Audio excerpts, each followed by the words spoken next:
Dear students, in this video we'll be discussing a small unit which is called numeracy as a skill for finance. During the last sessions, we have discussed regarding financial knowledge, financial aptitude. We have discussed regarding different types of money attitude. All those basic concepts we have discussed. And this is not in a continuation of the previous topics we have discussed. This topic stands separate. ഇതിനൊരു separate ഐഡന്റിറ്റിയിലാണ് ഈ ഒരു unit ഉള്ളത്. നേരത്തെ പറഞ്ഞതിന്റെ ഒന്നും ഒരു കണക്ഷനോ കണ്ടിന്യൂഷനോ ആയിട്ട് നിങ്ങൾക്ക് ഇത് പഠിക്കാനായിട്ട് പറ്റില്ല. ഇതൊരു സെപ്പറേറ്റ് ടോപ്പിക് ആണ്. നമ്മൾ ഫിനാൻസ് മാനേജ് ചെയ്യുമ്പോൾ you students are learning the topic basic finance for daily life. നമ്മുടെ സബ്ജക്ട് തന്നെ അതാണ് അല്ലെ. നമ്മൾ ഡെയിലി ലൈഫിൽ ഫിനാൻസ് മാനേജ് ചെയ്യുമ്പോൾ ഫിനാൻസ് ഹാൻഡിൽ ചെയ്യുമ്പോൾ അതിനകത്ത് ന്യൂമറസി എന്ന് പറയുന്ന ഒരു സ്കില്ല്. ഈ ന്യൂമറസി എന്ന് പറഞ്ഞാൽ it is simple that numerics, numbers, mathematics അല്ലെ, പല ടൈപ്പ് ഓഫ് നമ്പേഴ്സിന്റെ യൂസേജ് നമ്മളൊക്കെ ചെറിയ ക്ലാസ്സുകളിലൊക്കെ പഠിച്ചിട്ടുണ്ട്. സോ നമ്പേഴ്സിനെ ഒരു സ്കില്ലായിട്ട് നിങ്ങൾക്ക് ഉപയോഗിക്കാൻ പറ്റിയാൽ അതിന് നിങ്ങൾക്ക് ഫിനാൻസ് മാനേജ് ചെയ്യാനായിട്ട് ഒത്തിരി ഹെൽപ്പ് ചെയ്യും. ആ ഒരു കോൺസെപ്റ്റ് ആണ് ഈ ഒരു യൂണിറ്റിൽ നമ്മൾ ഡിസ്കസ് ചെയ്യുന്നത്. Let us see what actually the concept of numeracy. നമുക്ക് ഫിനാൻഷ്യൽ ലിറ്ററസി എന്ന് പറയുന്ന ഒരു കോൺസെപ്റ്റ് നിങ്ങൾ കേട്ട് കാണും. ഒരാൾക്ക് സാമ്പത്തികമായിട്ട് ഉണ്ടാകുന്ന നോളജ്, അറിവിനെയാണ് നമ്മൾ പറയുന്നത്.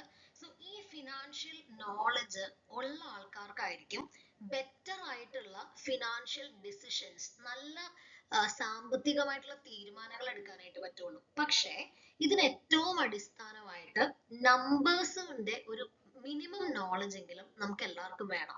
എങ്കിലേ വലിയ വലിയ ഫിനാൻഷ്യൽ നോളജുകൾ പഠിച്ചു പോകുന്നതിന് മുൻപായിട്ട് നമുക്ക് ഏറ്റവും ബേസിക് ആയിട്ട് നമ്പേഴ്സിന്റെ നോളജ്, ന്യൂമറസി, മാത്തമാറ്റിക്സ്, ആ ഒരു നോളജ് സ്കില്ല് നമ്മൾക്ക് ഉണ്ടായിരിക്കണം.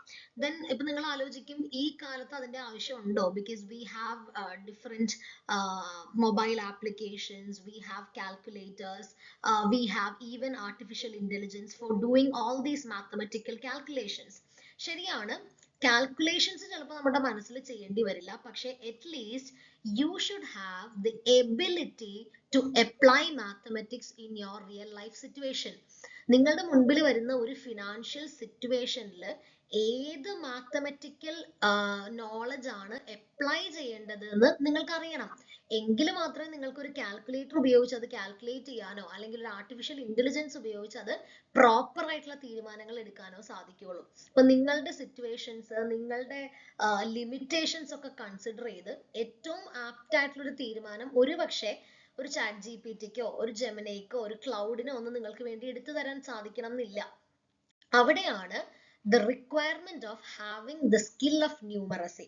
So simply numeracy means it is a measure that denotes the ability to apply mathematics in the real life situations. ഒരു വ്യക്തിക്ക് തന്റെ റിയൽ ലൈഫ് സിറ്റുവേഷനിൽ താങ്കളുടെ ഉള്ളിലുള്ള മാത്തമാറ്റിക്കൽ അറിവുകൾ എത്രത്തോളം ഉപയോഗിക്കാൻ സാധിക്കുന്നുണ്ട്, എത്രത്തോളം അപ്ലൈ ചെയ്യാൻ സാധിക്കുന്നുണ്ട്, അതിനെയാണ് ന്യൂമറസി സ്കിൽ എന്ന് വിളിക്കുന്നത്. ഇതേ സ്കില്ലിനെ തന്നെ ഫിനാൻസുമായിട്ട് റിലേറ്റ് ചെയ്ത് പറയുകയാണെങ്കിൽ it is the capacity of a person to identify and understand and then applying mathematics in order to take financial decisions. സാമ്പത്തിക തീരുമാനങ്ങൾ എടുക്കാനായിട്ട് കറക്റ്റ് ആയിട്ട് ഏത് മാത്തമാറ്റിക്കൽ ആ സിറ്റുവേഷനെ കറക്റ്റ് ആയിട്ട് ഐഡന്റിഫൈ ചെയ്ത് അതിനെ അണ്ടർസ്റ്റാൻഡ് ചെയ്യണം, അതിനെ മനസ്സിലാക്കിയിട്ട് ഏത് മാത്തമാറ്റിക്കൽ നോളജ് അപ്ലൈ ചെയ്യണമെന്ന് തീരുമാനിക്കുന്ന ഒരു സ്കില്ലിനെയാണ്, അല്ലെങ്കിൽ അതിനെ തീരുമാനിക്കാൻ നിങ്ങളെ സഹായിക്കുന്ന സ്കില്ലിനെയാണ് ന്യൂമറസി സ്കിൽ എന്ന് വിളിക്കുക. Basically every people will have two types of numeracy. One is basic level numeracy and the second thing is higher level numeracy. ഈ രണ്ട് ലെവൽസും നമ്മൾ ചെറിയ ക്ലാസ്സുകളിലൊക്കെ സ്കൂൾ എഡ്യൂക്കേഷനിൽ തന്നെ നമ്മൾ പഠിച്ചു പോകുന്ന കാര്യങ്ങളാണ്. പലപ്പോഴും യൂണിവേഴ്സിറ്റി ലെവലിലേക്കൊക്കെ വരുമ്പോൾ നമ്മൾ വീണ്ടും ഇതിന് ഡീപ്പർ ആയിട്ട് പഠിക്കാറുണ്ട്. ആൻഡ് മേ ബി ഈ ലെവലിലായിരിക്കും നമ്മൾ ഇത് റിയൽ ലൈഫിലേക്ക് എങ്ങനെയാണ് അപ്ലൈ ചെയ്യേണ്ടത്. എസ്പെഷ്യലി കോമേഴ്സ് പഠിക്കുന്ന സ്റ്റുഡൻസ് ഫിനാൻസിൽ ന്യൂമറസി എങ്ങനെ അപ്ലൈ ചെയ്യാമെന്ന് മേ ബി സ്കൂളുകളിലൊക്കെ ഒരു ലിമിറ്റിൽ മാത്രമേ പഠിപ്പിക്കുകയുള്ളൂ, അല്ലെങ്കിൽ അത്രയും നോളജ് നമുക്ക് കിട്ടണമെന്നില്ല. പക്ഷെ ഒരു യൂണിവേഴ്സിറ്റി ലെവലിലേക്ക് വരുമ്പോൾ ഈ സ്കൂൾ ലെവലിൽ കിട്ടിയിട്ടുള്ള ന്യൂമറിക്കൽ സ്കിൽസ് നമുക്ക് അപ്ലൈ ചെയ്യാനായിട്ട് സാധിക്കും.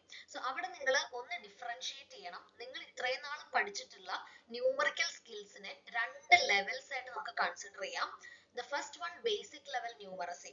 Real numbers find out ചെയ്യുന്നത്, ടൈമിന്റെ കാൽക്കുലേഷൻസ്, മെഷർമെന്റുകൾ, അല്ലെങ്കിൽ നമ്മൾ ഡിസ്റ്റൻസ് കാൽക്കുലേറ്റ് ചെയ്യുന്നത്, ഇങ്ങനെയുള്ള ബേസിക് കാര്യങ്ങളാണ് ബേസിക് ലെവലിനകത്ത് വരിക. ദെൻ കുറച്ചും കൂടി ഒരു അഡ്വാൻസ്ഡ് ലെവൽ ന്യൂമറിക്കൽ സ്കിൽസ് ആണ് ഹയർ ലെവലിനകത്ത് ഇൻക്ലൂഡ് ചെയ്യുന്നത്. ഫോർ എക്സാമ്പിൾ, ഫ്രാക്ഷൻസ് കണ്ടുപിടിക്കുക, പെർസെന്റേജസ് കാൽക്കുലേറ്റ് ചെയ്യുക, പ്രൊപ്പോർഷൻസ് ഐഡന്റിഫൈ ചെയ്യുക, റേഷ്യോസ് ഐഡന്റിഫൈ ചെയ്യുക, ഇങ്ങനെയുള്ള കാര്യങ്ങളാണ് ഹയർ ലെവലിനകത്ത് നമ്മൾ പ്രാക്ടീസ് ചെയ്യേണ്ടത്. Suppose let's take an example. If you are buying a shirt, നിങ്ങളൊരു ടെക്സ്റ്റൈൽസിൽ പോകുന്നു, ഒരു ഷർട്ടോ സാരിയോ സൽവാറോ എന്തെങ്കിലും ഒരു അറ്റയർ വാങ്ങിക്കുന്നു, and you are purchasing that particular product at a discount of 30%. അപ്പോൾ നിങ്ങൾക്ക് പെട്ടെന്ന് തന്നെ ഇതിന്റെ ഫൈനൽ പ്രൈസ് കാൽക്കുലേറ്റ് ചെയ്ത് നോക്കാൻ അവിടെ സാധിക്കണം. അതെങ്ങനെയാ സാധിക്കുക? Only if you know how to calculate percentage. 30% എന്നേ പറഞ്ഞിട്ടുള്ളൂ. അപ്പോൾ ഒരു പ്രൊഡക്റ്റിന് 1000 റുപ്പീസ് ആണ്, അതിന്റെ 30% ഡിസ്കൗണ്ട് എന്ന് പറയുമ്പോൾ you have to quickly calculate the 30% of 1000 and 30%നെ 1000 മൈനസ് ചെയ്ത് 700 എന്നുള്ള ഒരു പ്രൈസിലേക്ക് നമ്മൾ എത്തണം. അങ്ങനെ എത്തണം എന്നുണ്ടെങ്കിൽ ഫസ്റ്റ് ഓഫ് ഓൾ പെർസെന്റേജിന്റെ കാൽക്കുലേഷൻ ചെയ്യാൻ നിങ്ങൾക്ക് അറിയണം. ആ ഒരു മൊമെന്റിൽ നിങ്ങൾ റിയൽ മാത്തമെറ്റിക്സ് നിങ്ങളുടെ ശരിക്കുമുള്ള ലൈഫ് സിറ്റുവേഷനിലേക്ക് ഉപയോഗിക്കുകയാണ് ചെയ്യണേ. ഇത് പലപ്പോഴും നമ്മൾ ടെക്സ്റ്റ് ബുക്കിലും ഹോംവർക്കിലും ഒക്കെ ചെയ്തിട്ടുണ്ടാവും. പക്ഷെ റിയൽ ലൈഫിലേക്ക് ഈ സ്കില്ല് അപ്ലൈ ചെയ്യാനായിട്ട് നിങ്ങൾക്ക് പറ്റുന്നുണ്ടെങ്കിൽ അവിടെയാണ് നിങ്ങൾക്കൊരു ന്യൂമറസി സ്കിൽ ഉണ്ട് എന്ന് നമുക്ക് പറയാൻ പറ്റുക. So keep in mind 2 types of numerical skills, basic level and higher level. So now we'll be looking into different types of numerical skills which is used in taking financial decisions. അതിൽ ആദ്യത്തേതാണ് mathematical operations. Financial decisions-നകത്ത് ഒരുപാട് നമ്പേഴ്സിന്റെ calculations ഉണ്ട്. For example, നിങ്ങൾക്കൊരു loan എടുക്കണമെങ്കിൽ ആ ലോണിന്റെ terms and conditions വായിച്ച് മനസ്സിലാക്കണമെങ്കിൽ you need mathematical operations, you need calculation with numbers. ആ ലോണിന്റെ ഇൻട്രസ്റ്റ് ഫൈൻഡ് ഔട്ട് ചെയ്യണം. അതിപ്പോൾ ലോണിന്റെ മാത്രമല്ല, ഒരു ഷെയറിൽ ഇൻവെസ്റ്റ് ചെയ്യുന്ന, ഒരു ഡിബെഞ്ചറിൽ ഇൻവെസ്റ്റ് ചെയ്യുമ്പോൾ അതിൽ നിന്ന് കിട്ടുന്ന റിട്ടേൺസ് കാൽക്കുലേറ്റ് ചെയ്യാൻ പറ്റുക. അല്ലെങ്കിൽ റേഷ്യോസ്, ഇപ്പൊ നിങ്ങളൊരു ബിസിനസ് തുടങ്ങുന്നു, അതിനകത്ത് ഒരു ഇത്ര രൂപ ക്യാപിറ്റൽ, ഒരു 2 lakh rupees ക്യാപിറ്റൽ ഇൻവെസ്റ്റ് ചെയ്താൽ ഇത്ര വർഷങ്ങൾ കഴിയുമ്പോൾ എത്ര റിട്ടേൺ ഓഫ് ഇൻവെസ്റ്റ്മെന്റ്, എത്ര തിരിച്ച് നമുക്ക് റിട്ടേൺ ആയിട്ട് കിട്ടും, ഇതൊക്കെ കാൽക്കുലേറ്റ് ചെയ്യണമെങ്കിൽ you need different types of mathematical operations. For example, calculation of interest rate, calculation of EMI, then the return of investment, different types of percentages, different ratios, all these are necessary. അതിനൊരു real life example പറയുകയാണെങ്കിൽ, നിങ്ങളിപ്പോൾ ഡിഗ്രിക്ക് admission എടുക്കാൻ വന്നു, നിങ്ങളിൽ കുറെ പേര് educational loan use ചെയ്യുന്ന ആൾക്കാരായിരിക്കും. അപ്പൊ നിങ്ങൾ ഒരു ലോൺ എടുക്കാൻ പോകുമ്പോൾ നേരെ ഒരു ബാങ്കിൽ ചെല്ലുന്നു, അവിടുത്തെ ലോൺ അവർ അപ്ലൈ ചെയ്യുന്നു, എടുക്കുന്നു. അങ്ങനെയല്ല ഒരു പ്രോപ്പർ ഫിനാൻഷ്യൽ ഡിസിഷൻ എടുക്കേണ്ടത്. You have to at least compare the educational loan policies of at least 2 banks. രണ്ട് ബാങ്കിന്റെ എങ്കിലും കമ്പാരിസൺ നടത്തിയിട്ടുണ്ടാവണം. രണ്ട് ബാങ്കിന്റെ എഡ്യൂക്കേഷണൽ ലോൺസിന്റെ ടേംസ് ആൻഡ് കണ്ടീഷൻസ് ക്ലിയർ ആയിട്ട് വായിച്ചു മനസ്സിലാക്കി, അവിടുത്തെ ഇൻട്രസ്റ്റ് റേറ്റിന്റെ കാൽക്കുലേഷൻ, ലോൺ പീരീഡിന്റെ കാൽക്കുലേഷൻ, EMIയുടെ കാൽക്കുലേഷൻ, മൊത്തം തിരിച്ച് എത്ര എമൗണ്ട് നമ്മൾ പേ ചെയ്യേണ്ടതായിട്ട് വരും, റീപേയ്മെന്റ് എമൗണ്ട് എത്രയാണ്, അതേപോലെ എന്തെങ്കിലും ഇടക്ക് വെച്ച് നമുക്ക് ഈ ലോൺ ക്ലോസ് ചെയ്യേണ്ടി വന്നാൽ പ്രീ ക്ലോഷർ ചാർജസ് അടക്കേണ്ടി വരുമോ, ഇല്ലെങ്കിൽ ഈ ലോൺ എടുക്കുന്ന സമയത്ത് പ്രോസസിംഗ് ഫീസ് എത്രയാണ്, മറ്റെന്തെങ്കിലും ഹിഡൻ ചാർജസ് ഉണ്ടോ, ഇതിൽ ടാക്സ് ഡിഡക്ട് ചെയ്യുന്നുണ്ടോ, ഇങ്ങനത്തെ കാൽക്കുലേഷൻസ് എല്ലാം ചെയ്ത് കമ്പയർ ചെയ്തിട്ട് മാത്രമേ നിങ്ങൾക്ക് ഡിസിഷൻ എടുക്കാനായിട്ട് പോവാവുള്ളൂ. സോ ഈ ഡിസിഷൻസ് എടുക്കണമെങ്കിൽ അവിടെ മിനിമം മാത്തമെറ്റിക്കൽ ഓപ്പറേഷൻസ് നിങ്ങൾ ചെയ്യേണ്ടി വരും. അപ്പോൾ ആദ്യത്തെ ന്യൂമറിക്കൽ സ്കില്ലാണ് mathematical operations. The second numerical skill you require is calculations and budgeting. അതിന് സിമ്പിൾ ആയിട്ട് പറഞ്ഞാൽ ബേസിക് മാത്തമെറ്റിക്കൽ സ്കിൽസ് ഉപയോഗിച്ച് നിങ്ങളുടെ കയ്യിൽ വരുന്ന ഫിനാൻസിനെ പ്രോപ്പർ ആയിട്ട് ബഡ്ജറ്റ് ചെയ്യുന്നത് വഴി കയ്യിലെ ഫണ്ടിനെ മാനേജ് ചെയ്യാം. കൃത്യമായിട്ടൊരു മന്ത്ലി ബഡ്ജറ്റ് ഇടുന്നത്, നിങ്ങൾ ഓരോ കാര്യങ്ങളും ചെലവാക്കുമ്പോൾ അതിന്റെ എക്സ്പെൻസ് ട്രാക്ക് ചെയ്യുന്നത്. ഇപ്പൊ നിങ്ങൾ പ്ലേ സ്റ്റോറിൽ പോയി കഴിഞ്ഞാൽ ഇഷ്ടംമാതിരി എക്സ്പെൻസ് ട്രാക്കിംഗ് ആപ്പ് ഒക്കെ നിങ്ങൾക്ക് അവൈലബിൾ ആണ്. അതൊക്കെ ഉപയോഗിക്കുന്ന ഒത്തിരി ആൾക്കാരുണ്ട് in order to track each and every rupee he or she spends. അതേപോലെ നേരത്തെ പറഞ്ഞത് മാതിരി ഒരു ലോൺ എടുക്കുമ്പോൾ അതിന്റെ ഇൻട്രസ്റ്റ് കാൽക്കുലേഷൻ, ഇപ്പൊ നിങ്ങൾ ചുമ്മാ ഗൂഗിളിൽ പോയിട്ട് പേഴ്സണൽ ലോൺ ഇൻട്രസ്റ്റ് കാൽക്കുലേഷൻ എന്നൊക്കെ അടിച്ചു കഴിഞ്ഞാൽ എല്ലാ ബാങ്കിന്റെയും ഒരു ഇൻട്രസ്റ്റ് കാൽക്കുലേറ്ററിന്റെ ഒരു ലിങ്ക് നിങ്ങൾക്ക് കിട്ടും. നിങ്ങൾക്ക് ആ ലിങ്കിൽ വിസിറ്റ് ചെയ്ത് കഴിഞ്ഞാൽ നിങ്ങൾക്ക് ഇങ്ങനെ ചെക്ക് ചെയ്യാൻ പറ്റും 1,00,000 റുപ്പീസ് 3 ഇയേഴ്സിലേക്ക് എടുത്താൽ എത്ര ഇൻട്രസ്റ്റ് വരും. നിങ്ങൾ അവിടെ സെറ്റ് ചെയ്ത് കൊടുത്താൽ മതി. 1,00,000 3 ഇയേഴ്സ്, ഇത് മാത്രം സെറ്റ് ചെയ്ത് കൊടുത്താൽ മതി. നിങ്ങൾക്ക് ആ കാൽക്കുലേറ്ററിൽ കറക്റ്റ് ആയിട്ട് കാണിച്ചു തരും എത്രയാണ് EMI വരിക, ഇതിന്റെ ടോട്ടൽ ഇൻട്രസ്റ്റ് എത്ര വരും, ടോട്ടൽ പേയ്മെന്റ് റീപേയ്മെന്റ് എമൗണ്ട് എത്രയാണ്. ഇങ്ങനത്തെ ഫെസിലിറ്റീസ് ഒക്കെ ഇന്ന് അവൈലബിൾ ആണ്. But you have to find out. ഇപ്പൊ എല്ലാം മാത്തമാറ്റിക്കൽ സ്കിൽസ് ഉപയോഗിക്കണം എന്നതിന്റെ അർത്ഥം നമ്മൾ പെന്നും പേപ്പറും ഉപയോഗിച്ച് കാൽക്കുലേറ്റ് ചെയ്യണം എന്നല്ല. You can depend on gadgets, you can depend on artificial intelligence, you can depend on any such helping aids. But the thing is, you have to be aware. ഇങ്ങനത്തെ കാര്യങ്ങൾ ഉണ്ടെന്നും അതൊക്കെ ചെയ്തിട്ട് വേണം ഫിനാൻസ് ഹാൻഡിൽ ചെയ്യാനെന്നും നിങ്ങൾ aware ആയിരിക്കണം. അതിനുവേണ്ടിയാണ് നമ്മൾ ഇങ്ങനത്തെ സബ്ജക്ട്സ് പഠിക്കുന്നത് തന്നെ. So let's have an example. A student receives 6,000 rupees every month. അപ്പോൾ ഒരു 6,000 റുപ്പീസ് എല്ലാ ദിവസവും എല്ലാ മാസവും പേരന്റ് സ്റ്റുഡൻസിന് കൊടുക്കുന്നു. അവരുടെ കുട്ടിക്ക് കൊടുക്കുകയാണെങ്കിൽ ആ കുട്ടി പ്രോപ്പർലി കാൽക്കുലേഷനും ബഡ്ജറ്റിങ്ങും ചെയ്തെങ്കിൽ മാത്രമേ അയാൾക്ക് ആ ഒരു മാസം വളരെ സ്മൂത്ത് ആയിട്ട് ട്രാവൽ ചെയ്യാനായിട്ട് പറ്റുള്ളൂ, without making any wrong financial decision. ഇപ്പൊ സപ്പോസ് ആ സ്റ്റുഡന്റ് മന്ത്ലി ബഡ്ജറ്റ് പ്രിപ്പയർ ചെയ്യാണ്. അപ്പൊ മന്ത്ലി ബഡ്ജറ്റ് പ്രിപ്പയർ ആണെങ്കിൽ ചുമ്മാ റാൻഡം ആയിട്ട് പ്രിപ്പയർ ചെയ്യാൻ പറ്റില്ല. അയാളുടെ സിറ്റുവേഷൻസ്, ആ കുട്ടിയുടെ സിറ്റുവേഷൻസ്, ആ കുട്ടിയുടെ ആവശ്യങ്ങളൊക്കെ കൺസിഡർ ചെയ്തിട്ട് വേണം ആ കുട്ടി ബഡ്ജറ്റ് ഇടാൻ. ഈ ഒരു സെയിം ബഡ്ജറ്റ് ആ കുട്ടിയുടെ ഫ്രണ്ടിന് ആപ്റ്റ് ആവണം എന്നില്ല. മേ ബി ആ ഫ്രണ്ട് താമസിക്കുന്നത് വേറൊരു ഹോസ്റ്റലിലായിരിക്കും, അവിടുത്തെ റെന്റ് ഡിഫറെന്റ് ആയിരിക്കും, അവിടുത്തെ മെസ്സിന്റെ ഫുഡിന്റെ ചാർജ് ഡിഫറെന്റ് ആയിരിക്കും. ചിലപ്പോൾ ഈ രണ്ട് കുട്ടികളും രണ്ട് സ്ഥലത്തു നിന്നായിരിക്കും ട്രാവൽ ചെയ്ത് വരിക. അപ്പൊ ഒരു മാസം 3-4 പ്രാവശ്യം വീട്ടിൽ പോയി വരാനായിട്ട് ഡിഫറെന്റ് എക്സ്പെൻസ് ആയിരിക്കും രണ്ടുപേർക്കും ഉണ്ടാവുന്നത്. അതുകൊണ്ട് ബഡ്ജറ്റ് ഒരിക്കലും നമുക്ക് കോപ്പി ചെയ്യാൻ പറ്റില്ല. അവനവന്റെ സിറ്റുവേഷൻ അനുസരിച്ച് വേണം ബഡ്ജറ്റ് ഇടാൻ. അപ്പൊ ഈ ഒരു സ്റ്റുഡന്റിന്റെ എക്സാമ്പിൾ ഒന്ന് നോക്കിക്കേ. She has set a proper budget of 6,000 rupees. അതിൽ 2,000 rupees ക്ലിയർ ആയിട്ട് സേവിങ്സിലേക്ക് മാറ്റിയിട്ടുണ്ട്. ഫുഡിന് 2,000, ട്രാവലിംഗിന് 1,500 ആൻഡ് മൊബൈൽ ചാർജസ് 500. കൃത്യമായിട്ടുള്ള ഒരു ബഡ്ജറ്റ് അവിടെ വന്നു. So this is all about calculation and budgeting. So we people have to practice the act of budgeting in order to make proper financial decisions.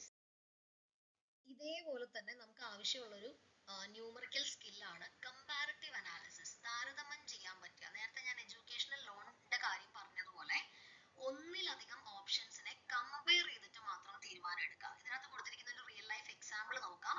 2 ബാങ്കുകളിലേക്ക് നമ്മൾ പൈസ invest ചെയ്യാൻ പോവുകയാണെങ്കിൽ അവർ രണ്ടുപേരും തരുന്ന ഇൻട്രസ്റ്റ് റേറ്റ് നിങ്ങൾ കമ്പയർ ചെയ്ത് നോക്കണം. ഫോർ എക്സാമ്പിൾ, ആദ്യത്തെ ബാങ്ക് 6.5% ഇൻട്രസ്റ്റ് തരുന്നു, രണ്ടാമത്തെ ബാങ്ക് 7% ഇൻട്രസ്റ്റ് തരുന്നു. നിങ്ങൾ ഒരു ഡെപ്പോസിറ്റ് ഇട്ടിട്ട് ഇങ്ങോട്ട് ഇൻട്രസ്റ്റ് കിട്ടാനാണ്, ഡെപ്പോസിറ്റ് ഇടാനാണ് പോകുന്നതെങ്കിൽ ഹയർ ഇൻട്രസ്റ്റ് ഉള്ള ബാങ്കിനെ വേണം നിങ്ങൾ ചൂസ് ചെയ്യാൻ. നേരെ തിരിച്ച് നിങ്ങൾ ഒരു ലോൺ എടുക്കാനാണ് പോകുന്നതെങ്കിൽ ലോവർ ഇൻട്രസ്റ്റ് റേറ്റ് തരുന്ന ബാങ്കിനെ വേണം ചൂസ് ചെയ്യാൻ. അപ്പോ മിനിമം 2 ബാങ്കിനെങ്കിലും നിങ്ങൾ കമ്പയർ ചെയ്യണം.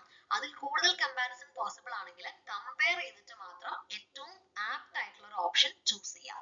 അത് ഫീസുകൾ കമ്പയർ ചെയ്യാം, ഓരോ തീരുമാനങ്ങൾ എടുക്കുമ്പോൾ അതിനകത്ത് വരുന്ന റിസ്ക് കമ്പയർ ചെയ്യണം, റിട്ടേൺസ് കമ്പയർ ചെയ്യണം, ഫീസുകൾ കമ്പയർ ചെയ്യണം.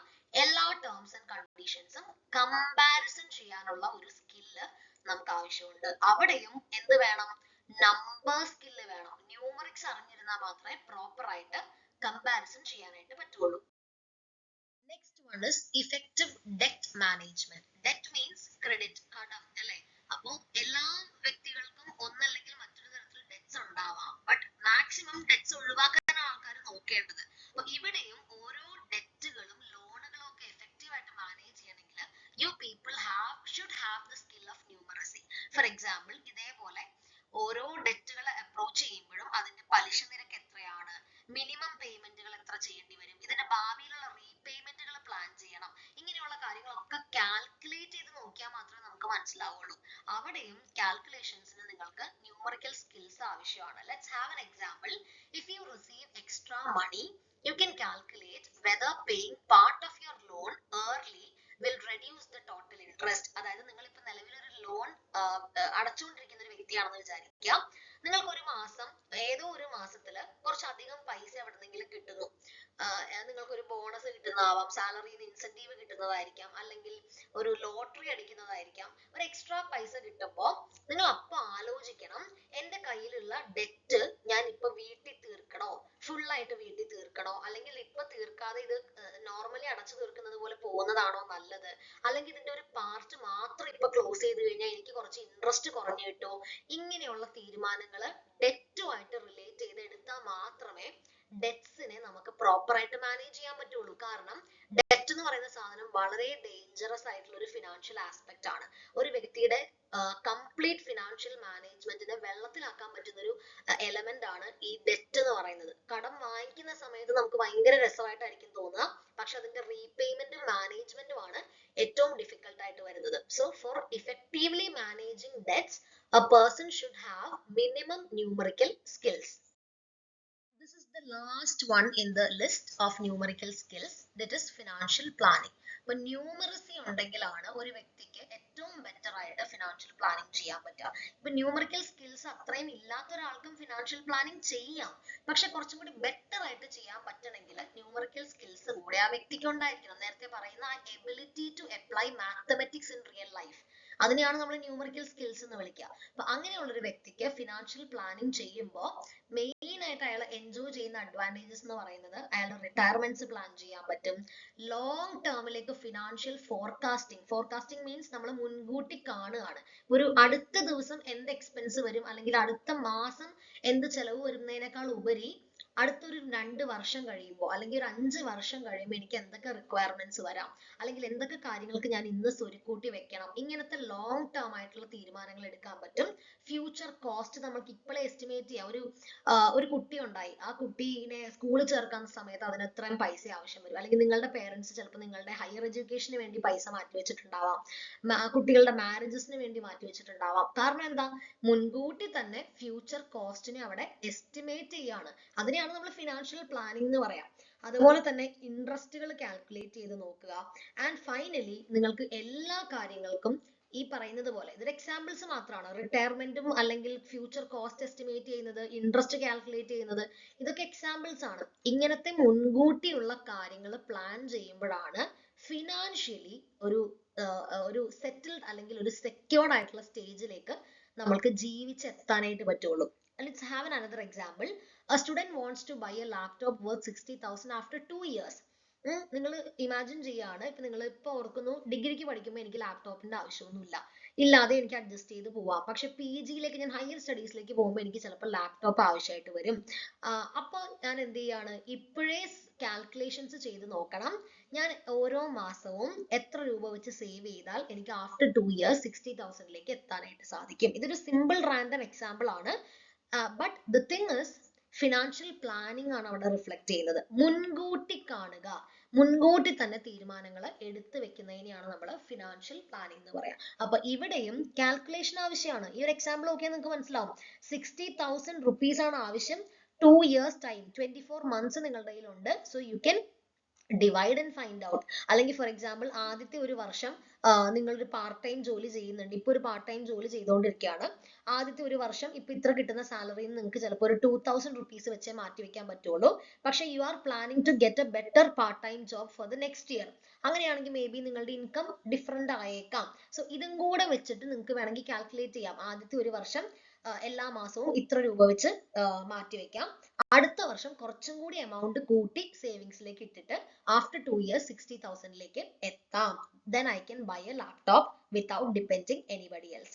This is what you call financial planning. So similarly, നിങ്ങൾ ഇപ്പോ ഒരു 5 ന്യൂമറിക്കൽ സ്കിൽസ് ആണ് പഠിച്ചത്. ഇത് കുറച്ച് എക്സാമ്പിൾസ് മാത്രമാണ്, ഇത് കൂടുതൽ ന്യൂമറിക്കൽ സ്കിൽസ് ഉണ്ട്.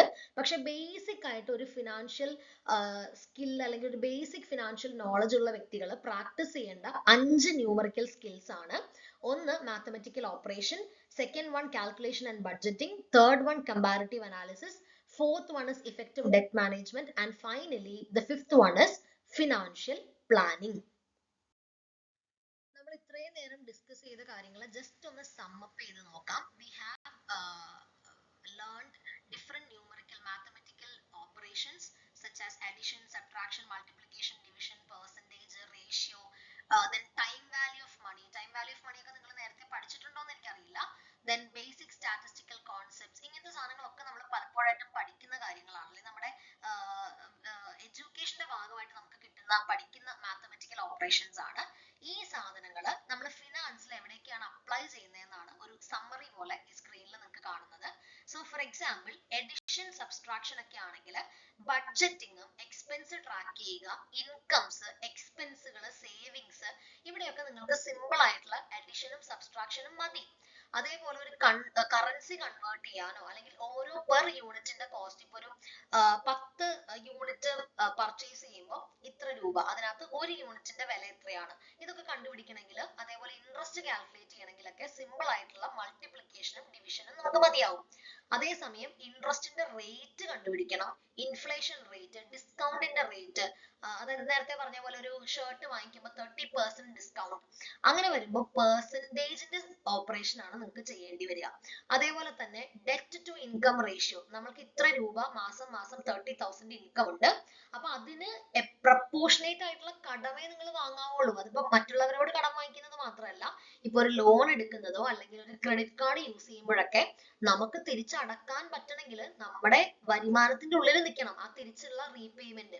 അതിനെയാണ് നമ്മൾ ഡെറ്റ് ടു ഇൻകം റേഷ്യോ എന്ന് പറയുന്നത്. ആ റേഷ്യോ നോക്കിയിട്ടേ നിങ്ങൾ ആ ഡെറ്റ് എടുക്കാൻ പോവാവുള്ളൂ. അതേപോലെ EMI-യുടെ കേസിലാണെങ്കിലും സേവിങ്സ്, ഇപ്പൊ നിങ്ങൾ 30,000 സേവിങ്സ് ഉള്ള ആള് ഇത്ര പെർസെന്റ് അല്ലെങ്കിൽ അതിന്റെ ഇത്ര റേഷ്യോ സേവ് ചെയ്യണം. അതിനാണ് നമ്മൾ റേഷ്യോസും പ്രൊപ്പോർഷൻസും നിങ്ങൾ യൂസ് ചെയ്യുക. അതേപോലെ തന്നെ EMI കമ്പ്യൂട്ടേഷൻ, ഒരു ലോങ് ടേമിലേക്കുള്ള EMIs കാൽക്കുലേറ്റ് ചെയ്യുമ്പോൾ അല്ലെങ്കിൽ ഒരു റിട്ടേൺ ഒക്കെ കാൽക്കുലേറ്റ് ചെയ്യുമ്പോൾ ടൈം വാല്യൂ ഓഫ് മണി, കാരണം ഇന്നുള്ള 100 രൂപയുടെ വില ആയിരിക്കില്ല ഒരു 5 കൊല്ലം കഴിഞ്ഞാൽ ആ 100 രൂപയ്ക്ക് ഉണ്ടാവുക. ഒരു 10 കൊല്ലം കഴിയുമ്പോൾ ഇന്നത്തെ 1,00,000 രൂപയുടെ വാല്യൂ അന്ന് ഉണ്ടാവണം എന്നില്ല. ഇന്നത്തെ നമ്മുടെ 1,00,000 എന്നുള്ള വാല്യൂ ഉറപ്പായിട്ടും കുറയാനാണ് സാധ്യത. Value of money always decreases. അപ്പൊ നമ്മളൊരു ഇൻവെസ്റ്റ്മെന്റ്, ഒരു ലോങ് ടേം 10 കൊല്ലത്തേക്കുള്ള ഒരു ഇൻവെസ്റ്റ്മെന്റ് ഒക്കെ ചെയ്യുമ്പോൾ ടൈം വാല്യൂ ഓഫ് മണി ഒക്കെ നമ്മൾ കാൽക്കുലേറ്റ് ചെയ്യാറുണ്ട്. അതേപോലെ തന്നെ നിങ്ങൾ സ്റ്റാറ്റിസ്റ്റിക്സിൽ പഠിച്ചിട്ടുണ്ടാവാൻ സാധ്യതയുള്ള എലമെന്റ്സ് ആണ് മീൻ, മീഡിയൻ, മോഡ്, അല്ലെങ്കിൽ standard deviation, variances etcetera. Sometimes these kind of statistical concepts are also used in financial decision making. So till now we have discussed the topic of numerical skills, and here we are getting into a specific topic which is EMI, equated monthly installment. നിങ്ങൾക്ക് എല്ലാവർക്കും പരിചയമുള്ള ഒരു term ആയിരിക്കും EMI. നമ്മളെല്ലാവരുടെയും, ഇപ്പൊ നിങ്ങളുടെയോ അല്ലെങ്കിൽ ഇപ്പൊ നിങ്ങളുടെ പേരൻസിനോട് ചോദിച്ചാൽ അറ്റ്ലീസ്റ്റ് ഒരു EMI എങ്കിലും ഇല്ലാത്ത ആൾക്കാർ ഇപ്പൊ കണ്ടുപിടിക്കാൻ ബുദ്ധിമുട്ടാണ്. EMI ഒരു മോശം കാര്യമൊന്നുമല്ല. EMI ആക്ച്വലി പ്രോപ്പർലി യൂസ് ചെയ്താൽ വളരെ ഹെൽപ്ഫുൾ ആയിട്ടുള്ള ഒരു കോൺസെപ്റ്റ് ആണ് EMI എന്ന് പറയുന്നത്. അപ്പൊ ഇനി നമ്മൾ പഠിക്കുന്ന ഒരു topic, this is one important topic in this particular module, particular unit. ഇതൊരു essay question ആയിട്ടൊക്കെ എക്സാമിന് എക്സ്പെക്ട് ചെയ്യാൻ പറ്റുന്ന ഒരു ഏരിയ ആണ് EMI എന്ന് പറയുന്നത്. അപ്പൊ ഇവിടെ ഒരു EMI എടുക്കാൻ പോകുമ്പോൾ ആ EMIs-ന്റെ ഓരോ EMI ഓഫറും നമ്മൾ ഇവാലുവേറ്റ് ചെയ്തിട്ട് മാത്രമേ EMIs എടുക്കാൻ പോവുള്ളൂ. അപ്പൊ EMI ഇവാലുവേഷൻ ചെയ്യാനായിട്ട് we have certain steps. ഈ സ്റ്റെപ്പുകളെല്ലാം കവർ ചെയ്തിട്ട് മാത്രമേ ഒരു EMI നമ്മൾ ചൂസ് ചെയ്യാൻ വേണ്ടി തീരുമാനിക്കാവുള്ളൂ. അതിൽ ഫസ്റ്റ് വൺ ആണ് understand the basics of EMI. EMI-യുടെ ബേസിക്സ് എന്തൊക്കെയാണ്, ഇക്വേറ്റഡ് മന്ത്ലി ഇൻസ്റ്റാൾമെന്റിന്റെ ബേസിക്സ് എന്തൊക്കെയാണ്? EMI-യുടെ ബേസിക് എന്ന് പറഞ്ഞാൽ രണ്ട് കാര്യങ്ങളേ ഉള്ളൂ. ഒന്ന് പ്രിൻസിപ്പൽ അമൗണ്ട്, രണ്ട് ഇൻട്രസ്റ്റ്. പലിശയും ഉണ്ടാവും. നമ്മൾ എത്രയാണോ ബേസിക് ആയിട്ട് എടുത്ത എമൗണ്ട് പ്രിൻസിപ്പൽ, ആ മെയിൻ എമൗണ്ടിനെയാണ് പ്രിൻസിപ്പൽ എന്ന് പറയാം. അതിന് ഇത്ര ശതമാനം പലിശയായിരിക്കും EMI ഓഫർ ചെയ്യുന്ന കമ്പനി ഈടാക്കുന്നത്. ഈ രണ്ട് കമ്പോണന്റും കൂടെ ചേരുമ്പോഴാണ് ഒരു EMI വരുന്നത്. അതിനകത്ത് ആ മെയിൻ തുകയും ഉണ്ടാവും, അതിന്റെ ഒരു പലിശയുടെ എലമെന്റും ഉണ്ടാവും. ഫോർ എക്സാമ്പിൾ, നിങ്ങൾ ഒരു മൊബൈൽ ഫോൺ 30,000 റുപ്പീസിന്റെ മൊബൈൽ ഫോൺ EMI ഇട്ട് വാങ്ങിച്ചാൽ നിങ്ങൾക്ക് ഓരോ മന്ത്ലി ഇൻസ്റ്റാൾമെന്റിൽ വരുമ്പോൾ നിങ്ങൾ ഉറപ്പായിട്ടും 30,000-ൽ കൂടുതൽ പൈസ അടയ്ക്കുന്നുണ്ടാവും അല്ലെ. ഒറ്റയടിക്ക് 30,000 അടച്ച് വാങ്ങിക്കുന്നതിനേക്കാളും നിങ്ങൾ മന്ത്ലി ഇൻസ്റ്റാൾമെന്റിലാണ് വാങ്ങിക്കുന്നതെങ്കിൽ നിങ്ങൾക്ക് ഉറപ്പായിട്ടും അവിടെ 30,000-നേക്കാളും കുറച്ചും കൂടെ എമൗണ്ടിന് വ്യത്യാസം വരാൻ ചാൻസ് ഉണ്ട്. പിന്നെ നോ കോസ്റ്റ് EMI എന്നൊക്കെ പറയുന്ന ഫാക്ടേഴ്സ് ഇന്ന് ഓഫേഴ്സ് അവൈലബിൾ ആണ്. കമ്പനീസ് സെയിൽ കൂട്ടാൻ വേണ്ടിയൊക്കെ നോ കോസ്റ്റ് EMIs ഒക്കെ അവിടെ വരുന്നുണ്ട്. പക്ഷെ അതിന്റെയൊക്കെ പുറകിൽ ചില ഹിഡൻ അജണ്ടാസ് ഉണ്ട്. So the first thing, as A person, as A buyer, you have to identify the basic elements of EMI. The second thing is you have to gather information from the seller. നിങ്ങൾ ആരാണോ EMI offer ചെയ്യുന്ന company, നിങ്ങളിപ്പോൾ mobile വാങ്ങാൻ ലുലു കണക്റ്റിലാണ് പോകുന്നതെങ്കിൽ Lulu connect EMI തരുമ്പോൾ ആ EMI തരുന്ന സെല്ലറിൽ നിന്നും നിങ്ങൾ ഒരുപാട് ഇൻഫർമേഷൻസ് ഗ്യാദർ ചെയ്യണം. അല്ലാതെ ഒന്നും അറിയാതെ നേരെ പോയി EMI എടുക്കുകയല്ല വേണ്ടത്. നിങ്ങൾ അവരോട് അന്വേഷിക്കണം റിഗാർഡിംഗ് പ്രിൻസിപ്പൽ എമൗണ്ട് എത്രയാണ്, അതിന്റെ ഇൻട്രസ്റ്റ് റേറ്റ് എത്രയാണ്, എത്ര വർഷത്തേക്ക് ടെന്യൂർ ഇട്ടാണ് നിങ്ങൾ കാൽക്കുലേറ്റ് ചെയ്യുന്നത്, ഇത് ആദ്യം EMI എടുക്കുമ്പോൾ പ്രോസസ്സിംഗ് ചാർജസ് ഉണ്ടോ, ഇതിന്റെ പുറകിൽ വേറെ എന്തെങ്കിലും ഹിഡൻ ചാർജസ് ഉണ്ടോ, നേരത്തെ ഞാൻ പറഞ്ഞ പോലെ നേരത്തെ കൂട്ടി EMIയുടെ ടെന്യൂർ തീരുന്നതിന് മുൻപേ ക്ലോസ് ചെയ്താൽ എന്തെങ്കിലും പ്രീ ക്ലോഷർ ചാർജ് ഉണ്ടോ, ഇങ്ങനത്തെ കാര്യങ്ങളെല്ലാം ഇൻഫർമേഷൻസ് അവരുടെ അടുത്ത് നിന്ന് തന്നെ ഗ്യാദർ ചെയ്തിട്ടുണ്ടാവണം.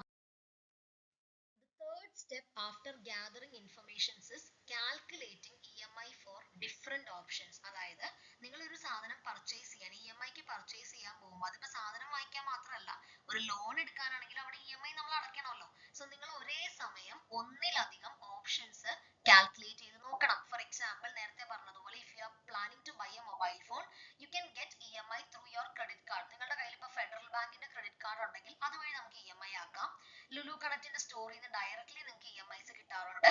അല്ലെങ്കിൽ നിങ്ങളുടെ കയ്യിൽ ഒരു ബജാജ് ഫിനാൻസിന്റെ കാർഡ് ഉണ്ടെങ്കിൽ അവിടെ നിന്ന് നിങ്ങൾക്ക് EMIs എടുക്കാം. അപ്പൊ നേരെ റാൻഡം ആയിട്ട് ഏതെങ്കിലും ഒരു ഓപ്ഷൻ ചൂസ് ചെയ്യാതെ 3 അവൈലബിൾ ഓപ്ഷൻസിന്റെയും EMI കാൽക്കുലേറ്റ് ചെയ്ത് നോക്കണം. മൊത്തം ഒരു വർഷത്തേക്കാണ്, ഇപ്പൊ 12 മാസത്തേക്കാണെങ്കിൽ ആ ഒരു വർഷത്തെ ഇൻട്രസ്റ്റ് റേറ്റ് ആയിരിക്കും കമ്പനി നിങ്ങളോട് പറയാം. അതിന് കറക്റ്റ് ആയിട്ട് ഡിവൈഡഡ് ബൈ 12 ചെയ്ത് ഓരോ മന്ത്ലി ഇൻട്രസ്റ്റ് റേറ്റ് എത്രയാണെന്ന് നോക്കണം. അതിനുവേണ്ടി നിങ്ങൾക്ക് ഞാൻ നേരത്തെ പറഞ്ഞ പോലെ ഓൺലൈൻ ആയിട്ടുള്ള EMI കാൽക്കുലേറ്റേഴ്സ് ഒക്കെ ഉപയോഗിക്കാം. അങ്ങനെ കാൽക്കുലേഷൻ ആദ്യം നടത്തി വെക്കുക. അത് കഴിഞ്ഞിട്ടാണ് നാലാമത്തെ സ്റ്റെപ്പ് വരുന്നത്. You have to compare. 3 ഓപ്ഷൻസിന്റെയും ടോട്ടൽ റീപേയ്മെന്റ് എമൗണ്ട് എത്രയാണെന്ന് കണ്ടുപിടിച്ച് അത് കമ്പയർ ചെയ്യണം. ടോട്ടൽ പേയ്മെന്റ് എമൗണ്ട് മാത്രമല്ല, അതിനകത്ത് ടോട്ടൽ പലിശ എത്രയാണെന്നും ഇൻട്രസ്റ്റ് എത്രയാണെന്നും കൃത്യമായിട്ട് കമ്പാരിസൺ കൂടെ ചെയ്യണം. ആ 3 പേരെയും കമ്പയർ ചെയ്യണം. ഇനി ടോട്ടൽ റീപേയ്മെന്റ് എമൗണ്ടും ഇൻട്രസ്റ്റും മാത്രം കമ്പയർ ചെയ്താൽ പോരാ, you have to evaluate additional cost. അതാണ് നിങ്ങളുടെ 5ാമത്തെ step. You have to evaluate additional cost. ഇവർ 3 ഓപ്ഷനിൽ നിന്ന് നിങ്ങൾ EMI എടുത്താലും 3 പേരുടെയും പ്രോസസ്സിംഗ് ഫീസ് ഉണ്ടോ, അത് എത്രയാണ്, പ്രീപേയ്മെന്റ് എപ്പോഴെങ്കിലും മുൻകൂട്ടി ഇത് ക്ലോസ് ചെയ്യേണ്ടി വന്നാൽ പെനാൽറ്റി ചാർജസ് പിടിക്കുമോ, അതേപോലെ ഇൻഷുറൻസ് എന്തെങ്കിലും ഇതിനകത്ത് ഇൻക്ലൂഡഡ് ആണോ, ആണെങ്കിൽ അതിന്റെ ചാർജസ് എങ്ങനെയാണ്, അതേപോലെ എന്തൊക്കെ അഡീഷണൽ കോസ്റ്റ് ഉണ്ടോ അതെല്ലാം നിങ്ങൾ നേരത്തെ മുൻകൂട്ടി ഇവാലുവേറ്റ് ചെയ്ത് വെച്ചിട്ട് മാത്രമേ ഒരെണ്ണം അതിൽ നിന്ന് ചൂസ് ചെയ്യാൻ പാടുള്ളൂ. Next thing you have to do after performing all these 5 steps, 6ാമത്തെ step ആയിട്ട് നിങ്ങൾ ചെയ്യേണ്ട കാര്യമാണ് considering flexibility and other benefits. അതായത് ഇപ്പൊ ഈ ഓരോ ഓരോ കമ്പനീസും അല്ലെങ്കിൽ ഓരോ ഓപ്ഷൻസും നിങ്ങൾക്ക് EMI പ്ലാൻസ് തരുമ്പോൾ അവരെന്തെങ്കിലും ഫ്ലെക്സിബിലിറ്റീസ് ഓഫർ ചെയ്യുന്നുണ്ടോ. ഫോർ എക്സാമ്പിൾ ഇത് പ്രീ പേയ്മെന്റ് ചെയ്യാൻ ഫ്രീ ആയിട്ട് പ്രീ ക്ലോസ് ചെയ്യാം, അല്ലെങ്കിൽ സ്റ്റെപ്പ് ബൈ സ്റ്റെപ്പ് ആയിട്ട് നിങ്ങൾക്ക് EMIs കുറച്ച് കൊണ്ടുവരാം. അങ്ങനത്തെ എന്തെങ്കിലും അഡീഷണൽ ബെനിഫിറ്റ്സ് ഇതിൽ ആരെങ്കിലും തരുന്നുണ്ടോ എന്ന് നോക്കാം. then ക്യാഷ് ബാക്ക് ഓഫറുകളോ അല്ലെങ്കിൽ ഡിസ്കൗണ്ടുകളോ ലോയൽറ്റി പോയിന്റുകളോ, ഇപ്പൊ ഫെഡറൽ ബാങ്കിന്റെ ഒക്കെ ക്രെഡിറ്റ് കാർഡ് യൂസ് ചെയ്ത് കഴിഞ്ഞാൽ EMI ആക്കാൻ പറ്റും. അറ്റ് ദ സെയിം ടൈം നിങ്ങൾക്ക് ഇപ്പൊ 1000 റുപ്പീസിന്റെ ചിലപ്പോൾ ഒരു ക്യാഷ് ബാക്ക് ഓഫർ അല്ലെങ്കിൽ ഇൻസ്റ്റന്റ് ആയിട്ടുള്ള ഡിസ്കൗണ്ടുകളൊക്കെ കിട്ടാറുണ്ട്. സോ ഇങ്ങനത്തെ എന്തെങ്കിലും അഡീഷണൽ ആയിട്ടുള്ള ബെനിഫിറ്റ്സ് ഈ ഓരോ ആൾക്കാരും ഓരോ ഓപ്ഷൻസും നിങ്ങൾക്ക് തരുന്നുണ്ടോ എന്ന് നോക്കാം. അതും കൂടെ കമ്പയർ ചെയ്തിട്ട് വേണം ഇതിൽ ആരെ വേണം എന്ന് നിങ്ങൾക്ക് ചൂസ് ചെയ്യാം. Then what you have to do is you have to use financial ratios and indicators. അവിടെ നിങ്ങൾക്ക് 2 തരത്തിലുള്ള ഇൻഡിക്കേറ്റേഴ്സ് യൂസ് ചെയ്യാം. ഒന്ന് ഡെറ്റ് ടു ഇൻകം റേഷ്യോ. അതിനൊരു ഇക്വേഷൻ ഉണ്ട്. Debt to income, total monthly debt payments divided by the total monthly income into 100. അതായത് ഒരു വ്യക്തിയുടെ ഇൻകം അനുസരിച്ച് മാത്രമേ അയാൾ ഡെറ്റ് എടുക്കാനായിട്ട് പാടുള്ളൂ, കടമെടുക്കാനായിട്ട് പാടുള്ളൂ. ആ റേഷ്യോ കുറഞ്ഞു വരികയാണെങ്കിൽ, നിങ്ങൾ കാൽക്കുലേറ്റ് ചെയ്യുമ്പോൾ ആ റേഷ്യോ കുറവാണെങ്കിൽ അയാൾക്ക് ബെറ്റർ ഫിനാൻഷ്യൽ ഹെൽത്ത് ഉണ്ടെന്നാണ് അർത്ഥം. അത് അയാളുടെ വരുമാനത്തിന് ഉള്ളിൽ നിൽക്കുന്ന തരത്തിലുള്ള കടം മാത്രമേ ഉള്ളൂ. അതാണ് അതിന്റെ കുറവ് കാണിക്കുന്നത്. ആ റേഷ്യോ കൂടുന്തോറും അയാളുടെ ഫിനാൻഷ്യൽ ഹെൽത്ത് മോശമായിക്കൊണ്ടിരിക്കും. കാരണം എന്താ, കടബാധ്യത ഇങ്ങനെ കൂടിക്കൊണ്ടിരിക്കുകയാണ്. അതേപോലെ വേറൊരു ഇൻഡിക്കേറ്റർ നിങ്ങൾക്ക് യൂസ് ചെയ്യാൻ പറ്റുന്നതാണ് ലോൺ ടു വാല്യൂ റേഷ്യോ. അവിടെ you have to calculate it like this: loan amount divided by value of the item. ഇവിടെയും നിങ്ങൾ 3 ലോൺ പ്രൊവൈഡേഴ്സ് ഉണ്ടെങ്കിൽ 3 പേരുടെയും ലോൺ ടു വാല്യൂ റേഷ്യോ കണ്ടുപിടിച്ചിട്ട് 3 പേരെയും തമ്മിൽ കമ്പയർ ചെയ്യാം. അതിൽ ഏറ്റവും ലോവർ റേഷ്യോ തരുന്ന ആളായിരിക്കും ഏറ്റവും ബെറ്റർ ടേംസിൽ ലോൺ തരുന്ന ആള്. അത് നോക്കിയിട്ട് നിങ്ങൾക്ക് ഈ 3 ഓപ്ഷനിൽ നിന്നും അല്ലെങ്കിൽ 4 ഓപ്ഷനിൽ നിന്നും നിങ്ങൾക്ക് ചൂസ് ചെയ്യാനായിട്ട് പറ്റും.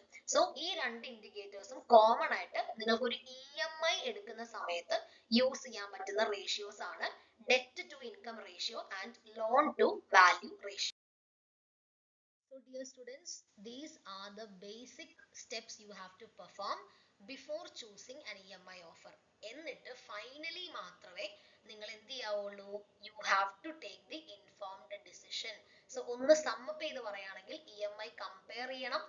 എങ്ങനെ കമ്പയർ ചെയ്യണേ? ടോട്ടൽ പേയ്മെന്റ് കാൽക്കുലേറ്റ് ചെയ്ത്, ടോട്ടൽ ഇൻട്രസ്റ്റ് കാൽക്കുലേറ്റ് ചെയ്ത്, മറ്റ് അഡീഷണൽ കോസ്റ്റുകൾ എല്ലാം കൺസിഡർ ചെയ്ത്, എന്നിട്ട് കമ്പയർ ചെയ്തിട്ട് മാത്രമേ ഏറ്റവും lowest EMI, lower amount of EMI, ഏറ്റവും ലോവസ്റ്റ് കോസ്റ്റിൽ ഏറ്റവും നല്ല ടേംസിൽ തരുന്നത് ആരാണെന്ന് നോക്കിയിട്ട് മാത്രം ഒരു ഡിസിഷൻ, ഒരു തീരുമാനം എടുക്കുക. സോ ഇത്രയും സ്റ്റെപ്സ് ഫോളോ ചെയ്തിട്ട് മാത്രമേ നിങ്ങൾ എന്ത് ചെയ്യാവുള്ളൂ? You have to choose one EMI option. So these are the steps you have to perform under evaluation of EMI. So this is an important question even for your exam. So there are nearly 7 to 8 steps you have to follow in order to evaluate EMIs. Dear students, when we talk about EMI, you will be remembering one term which is no cost EMI. നമ്മൾ പല ആൾക്കാരും പല സ്ഥലത്തും ഇത് വായിച്ചിട്ടുള്ളതാണ്. നമ്മുടെ ലൈഫിൽ ചിലപ്പോൾ ഇത് എക്സ്പീരിയൻസും ചെയ്തിട്ടുണ്ടാവും. പലപ്പോഴും EMIയുടെ ഒക്കെ പരസ്യം, ഒരു കാലഘട്ടങ്ങളിലൊക്കെ EMI എന്നുള്ളൊരു പരസ്യമായിരുന്നു വലിയ കാര്യമായിട്ടൊക്കെ കൊടുത്തിരുന്നത് അല്ലേ? അതായത് ഒറ്റയടിക്ക് ലംസമായിട്ട് നിങ്ങൾ കയ്യിലുള്ള ഫണ്ട് പേ ചെയ്യാതെ നിങ്ങൾക്ക് ഈക്വൽ ഇൻസ്റ്റാൾമെന്റ്സ് ആയിട്ട് പേയ്മെന്റ് നടത്തിയാൽ മതി. അപ്പോൾ നിങ്ങളുടെ കയ്യിൽ അത്രയും പൈസ ഇല്ലെങ്കിൽ കൂടെ നമുക്ക് ഒറ്റയടിക്ക് പ്രോഡക്റ്റ് കയ്യിലേക്ക് എത്തും. അതാണ് EMIയുടെ ഒരു സ്പെഷ്യാലിറ്റി. ഇതേ സാധനം തന്നെ കുറച്ച് നാളുകൾ ഇങ്ങോട്ട് കടന്നു പോയപ്പോൾ നോ കോസ്റ്റ് EMI എന്ന് പറയുന്ന കോൺസെപ്റ്റിലേക്ക് വന്നു. അതായത് EMI എപ്പോൾ എടുക്കുമ്പോഴും നമ്മൾക്ക് ഒരു 30,000ന്റെ മൊബൈൽ ഫോൺ വാങ്ങിച്ചാൽ ഡെഫിനറ്റ്ലി EMI അടച്ചു തീരുമ്പോൾ ഒരു 32,000 അല്ലെങ്കിൽ ഒരു 33,000ലേക്കൊക്കെ വരാം. ഇപ്പൊ നമ്മൾ ഹൗസിംഗ് ലോൺ ഒക്കെ എടുക്കുമ്പോഴും അങ്ങനെ തന്നെയാണ്. ഒരു 30 lakhsന്റെ ലോൺ ഒരു 20 ഇയേഴ്സിലേക്കൊക്കെ എടുത്താൽ ഓൾമോസ്റ്റ് ദ ഡബിൾ നമ്മൾ ആ ലോൺ റീപേ ചെയ്യേണ്ടതായിട്ട് വരും. അപ്പോൾ അങ്ങനത്തെ പ്രശ്നങ്ങൾ കൊണ്ട് ആളുകൾ EMIനെ പേടിച്ചു തുടങ്ങി. അപ്പോഴാണ് നോ കോസ്റ്റ് EMI എന്ന് പറയുന്ന ഒരു കോൺസെപ്റ്റ് വരുന്നത്. This no cost EMI is also known as zero cost EMI. അതായത് this is a financing option which allows people to avail a product or a service on a credit basis and allows to spread the cost of the purchase over monthly equal installments without paying any extra interest charge. അതാണ് അവിടുത്തെ speciality. EMI തന്നെയാണ് സംഭവം, പക്ഷേ extra പേയ്മെന്റുകളോ extra പലിശയോ ഒന്നും അടയ്ക്കാതെ തന്നെ ഇതേ എമൗണ്ടിനെ split ചെയ്ത് equal instalments ആയിട്ട് അടച്ചു തീർക്കാം. ഇത് വളരെ പോപ്പുലർ ആയിട്ടുള്ള ഒരു മെത്തേഡാണ്. പല സെല്ലേഴ്സും കസ്റ്റമേഴ്സിനെ അട്രാക്ട് ചെയ്യാൻ ഉപയോഗിക്കുന്ന ഒരു മെത്തേഡാണ്. പക്ഷേ ഇതിന്റെ റിയാലിറ്റി നിങ്ങൾ മനസ്സിലാക്കണം. ഇതിന് എപ്പോഴും ഒരു ഇൻട്രസ്റ്റ് ഫ്രീ എന്ന് പറയുന്നത് സത്യമായിട്ടുള്ള ഒരു കാര്യമല്ല. ആ ഇൻട്രസ്റ്റ് എപ്പോഴും പ്രൊഡക്റ്റിന്റെ പ്രൈസിൽ ഹിഡൻ ആണ്. ഇത് നമ്മൾ അറിയുന്നില്ല. കാരണം നമ്മൾ കടയിൽ ചെല്ലുമ്പോൾ നമ്മൾ കാണുന്നത് ഈ പ്രൊഡക്റ്റ് 30,000 റുപ്പീസിന്റെ പ്രോഡക്റ്റ് ആണ്, അതാണ് നമ്മൾ വാങ്ങിക്കുന്നത്, നമ്മൾ പേ ചെയ്യുന്നത് അതാ. പക്ഷെ we don't know that the interest amount is hidden in the product price. This is actually an agreement between the seller and the EMI provider. അതായത് ഫിനാൻസ് ചെയ്യുന്ന ഫിനാൻഷ്യൽ സ്ഥാപനം, അതൊരു ബാങ്ക് ആയിരിക്കാം അല്ലെങ്കിൽ ഏതെങ്കിലും ഒരു ഫിനാൻഷ്യൽ ഇൻസ്റ്റിറ്റ്യൂഷൻ ആയിരിക്കാം. ഇപ്പൊ ബജാജ് ഒക്കെ പോലെ, ബജാജ് ഒരു ബാങ്ക് അല്ല, പക്ഷെ അവരൊരു ഫിനാൻഷ്യൽ ഇൻസ്റ്റിറ്റ്യൂഷൻ ആണ്, ബജാജ് ഫിൻകോർപ്പ് എന്നൊക്കെ പറയുന്നത്. അവരൊക്കെ ഈ EMI ഫെസിലിറ്റീസ് കസ്റ്റമേഴ്സിന് കൊടുക്കാറുണ്ട്. അപ്പൊ ഇവര് ഈ ഇങ്ങനത്തെ സ്ഥാപനങ്ങളും പ്രൊഡക്റ്റ് വിൽക്കുന്ന കമ്പനീസും തമ്മിലുള്ള ഒരു ഹിഡൻ എഗ്രിമെന്റ് ആണ് ഈ പ്രൊഡക്റ്റിന്റെ പ്രൈസിന്റെ ഉള്ളിൽ തന്നെ ഇതിന്റെ ഒരു ഇൻട്രസ്റ്റ്. അപ്പൊ അത് കമ്പനി അവർക്ക് കൊടുക്കും, ഈ ബാങ്കിന് ആ ഒരു ഇൻട്രസ്റ്റ് പോർഷൻ കൊടുക്കുന്നുണ്ട്. അപ്പൊ നമ്മൾ ആക്ച്വലി നമ്മുടെ കയ്യിൽ നിന്ന് തന്നെയാണ് ആ പ്രൊഡക്റ്റിന്റെ പ്രൈസ് പോകുന്നത്. അതിന്റെ ഉള്ളിൽ ഒരു ഭാഗം എടുത്ത് കമ്പനി ഈ ഫിനാൻസിയർക്ക് കൊടുക്കുകയാണ് ചെയ്യുന്നത്. അപ്പൊ ഫിനാൻസറെ സംബന്ധിച്ചിടത്തോളം അയാൾക്ക് പലിശ കിട്ടിയില്ലെങ്കിൽ പിന്നെ അയാളുടെ റോൾ എന്താ ഇതിനകത്ത്? ഓബിയസ്ലി ആ EMI ആയിട്ട് സ്പ്ലിറ്റ് ചെയ്ത് കൊടുക്കുമ്പോൾ അതിൽ കിട്ടുന്ന എക്സ്ട്രാ ഇൻട്രസ്റ്റ് ആണ് മിഡിൽമെൻ ആയിട്ട് നിൽക്കുന്ന ആ ഫിനാൻസിയറുടെ പ്രോഫിറ്റ് എന്ന് പറയുന്നത്. അപ്പൊ നമ്മൾ പലപ്പോഴും സീറോ കോസ്റ്റ് EMI എന്ന് പറയുമ്പോൾ you have to understand there is the hidden amount of interest which is behind the product price. That is the truth. ഇതൊരു ഫാക്റ്റ് ആണ്, നമ്മൾ മനസ്സിലാക്കുക. അതേപോലെ തന്നെ നോ കോസ്റ്റ് EMI എന്ന് പറയുമ്പോൾ ഇൻട്രസ്റ്റ് ഉണ്ടാവില്ല എന്നാണ് അതിന്റെ അർത്ഥം. പക്ഷെ ഇതേ സമയം പ്രോസസിംഗ് ചാർജസ് കസ്റ്റമറുടെ കയ്യിൽ നിന്ന് പിടിക്കാറുണ്ട്. എല്ലാ സെല്ലേഴ്സും ഇത് ചെയ്യാറില്ല, എങ്കിലും ചില സെല്ലേഴ്സ് പ്രോസസിംഗ് ചാർജ് പിടിക്കും. അതായത് ഫസ്റ്റ് EMIയുടെ കൂടെ ഒരു എമൗണ്ട് ഇത് EMI ആയിട്ട് കൺവേർട്ട് ചെയ്യാൻ ഒരു പ്രോസസ്സിംഗ് ഫീസ് എന്നും പറഞ്ഞിട്ട് ഒരു ചാർജ് പിടിക്കാറുണ്ട്. അതേപോലെ ലിമിറ്റഡ് ഓപ്ഷൻസ്, അതായത് എല്ലാ പ്രൊഡക്റ്റിനും നോ കോസ്റ്റ് EMI അവൈലബിൾ ആയിരിക്കില്ല. അപ്പൊ നിങ്ങൾ ചുമ്മാ ഫ്ലിപ്കാർട്ടിലോ ആമസോണിലോ കയറി ഒന്ന് സെർച്ച് ചെയ്ത് നോക്കിയാൽ മതി. എസ്പെഷ്യലി മൊബൈൽ ഫോൺസ്, ലാപ്ടോപ്പ് പോലുള്ള ഗാഡ്ജറ്റ്സ് എടുത്ത് നോക്കിക്കഴിഞ്ഞാൽ എല്ലാ ഗാഡ്ജറ്റ്സിനും EMI തന്നെ അവൈലബിൾ അല്ല. അതുപോലെ തന്നെ EMI ഉണ്ടെങ്കിൽ തന്നെ എല്ലാ EMIസും നോ കോസ്റ്റ് EMI ആയിരിക്കില്ല. ചില പ്രൊഡക്ട്സിനും ചില ബാങ്കുകളും മാത്രമേ നോ കോസ്റ്റ് EMI കൊടുക്കുകയുള്ളൂ. അതിനൊരു എക്സാമ്പിൾ നോക്കാം. Mobile phone cost 25,000. ഷോപ്പ് ഇതിനകത്ത് ഓഫർ ചെയ്യുന്നത് നോ കോസ്റ്റ് EMI ആണ്. പക്ഷെ പിന്നീടാണ് നമുക്ക് മനസ്സിലാക്കാൻ പറ്റുള്ളൂ the product price higher than the cash price.